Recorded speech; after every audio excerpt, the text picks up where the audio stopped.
Okay friends, હવે આપણે next પ્રશ્ન જોઈશું હાઇડ્રોજન પરમાણુ માટેનો બોરનો નમૂનો.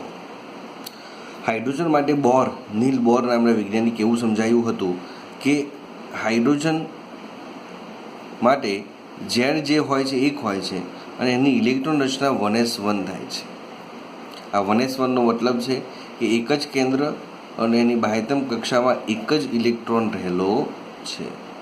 આમ હાઇડ્રોજને એક જ ઇલેક્ટ્રોનના માટે સમીકરણ સમજાયું હતું અને એ સમીકરણમાં સૌપ્રથમ એવું કીધું હતું કે પ્રથમ સ્ટેપની અંદર કે હાઇડ્રોજન પરમાણુમાં રહેલો ઇલેક્ટ્રોન કેન્દ્રની આસપાસ વર્તુળાકાર પથમાં ચોક્કસ ત્રિજ્યા, શું કીધું, ચોક્કસ ત્રિજ્યા ઉર્જા સાથે ફરે છે.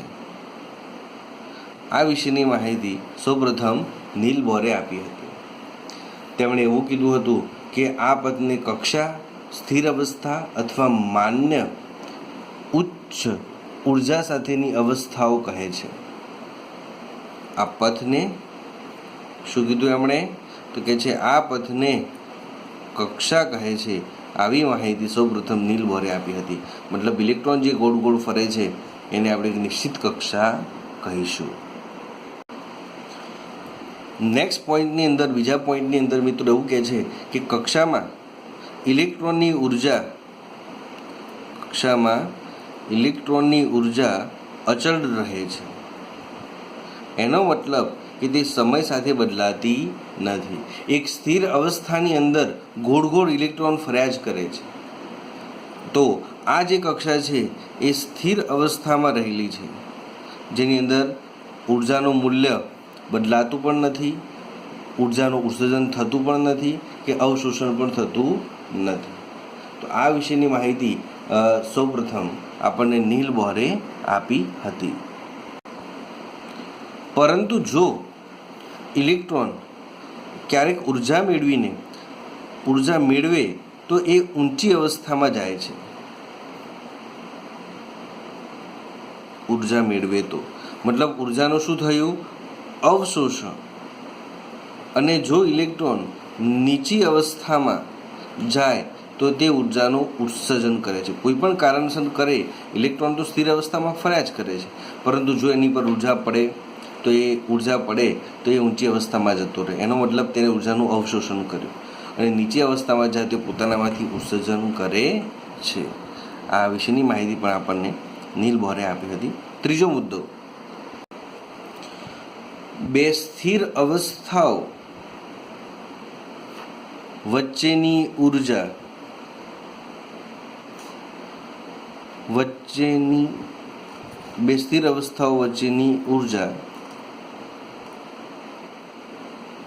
નો તફાવત ડેલ્ટા E બરાબર E2 માઇનસ E1, બંને સમીકરણને H વડે ભાગી નાખો તો આ સમીકરણ થઈ ગયું અહીંયા આવૃત્તિનું. આવું સમીકરણ સૌપ્રથમ નીલ બોરે આપ્યું હતું. અનુક્રમે જ્યાં E1 બરાબર નીચા સ્તરની ઉર્જા અને E2 બરાબર ઊંચા સ્તરની ઉર્જા થાય છે. મિત્રો તમને સમજાવી દઉં કે આવૃત્તિનું સમીકરણ આપણે એની પહેલાં જોઈ ચૂક્યા છીએ. તમને ખબર હોય તો આવૃત્તિનું સમીકરણ તમને અહીંયા લખી આપું છું. એટલે કે આવૃત્તિ સાથેનું સમીકરણ E બરાબર H ન્યુ, આ સમીકરણ સાથે આ બંને સમીકરણ સંબંધિત છે. અહીંયા E બરાબર આ Hને ઉપર લઈ જાઓ તો H ન્યુ થઈ જાય, તો E બરાબર થઈ ગયું. પણ ડેલ્ટા E બરાબર શું થાય, E2 માઇનસ E1, કારણ કે અહીંયા Eની જગ્યાએ ઉર્જાનો તફાવત લીધો છે, માટે આપણે આવું સમીકરણ સાબિત કર્યું છે. તો આ યાદ રાખજો કે આવૃત્તિનું સમીકરણ ડેલ્ટા E અપોન H, જ્યારે બે સ્થિર અવસ્થાઓ શબ્દ હોય તો આ સમીકરણનો ઉપયોગ કરવો. ચોથો પોઈન્ટ મિત્રો એવું કહે છે કે ઇલેક્ટ્રોન ગોળ ગોળ વર્તુળાકાર પથમાં ગતિ કરે છે, માટે ઇલેક્ટ્રોનને કોણીય વેગમાન હોય છે.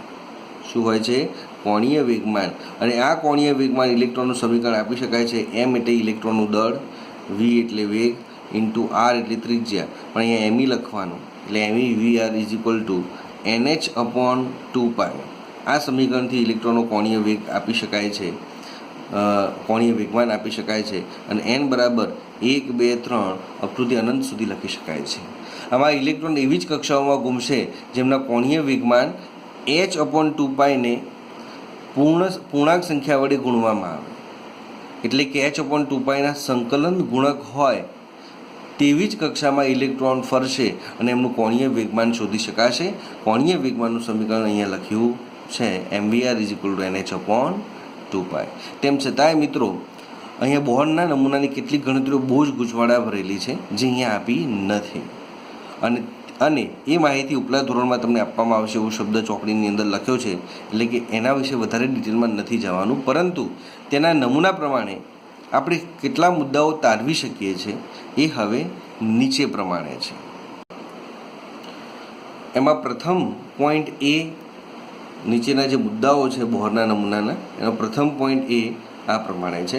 એવું કહે છે કે ઇલેક્ટ્રોન જે સ્થિર અવસ્થા કીધી હતી આપણે, સ્થિર અવસ્થા જેને આપણે કક્ષા શબ્દ આપીશું, પાછળથી કોષ શબ્દ પણ આપ્યો છે. કોષ એટલે કે આ રીતે લખ્યું હશે કોષ, બરાબર છે, જ્યાં n બરાબર 1, 2, 3 સંખ્યા વડે દર્શાવાય છે, જેને મુખ્ય ક્વોન્ટમાંક કહે છે. શું કહે છે? મુખ્ય ક્વોન્ટમાંક શબ્દ વડે એને ઓળખવામાં આવ્યો છે. એનો મતલબ કે અહીંયા કેન્દ્ર છે અને આ પ્રથમ કક્ષા માટે n બરાબર 1 થાય, બરાબર. આ બીજી કક્ષા એના માટે n બરાબર 2 થાય, એટલે કે કક્ષા અથવા કોષ કહી શકાય છે.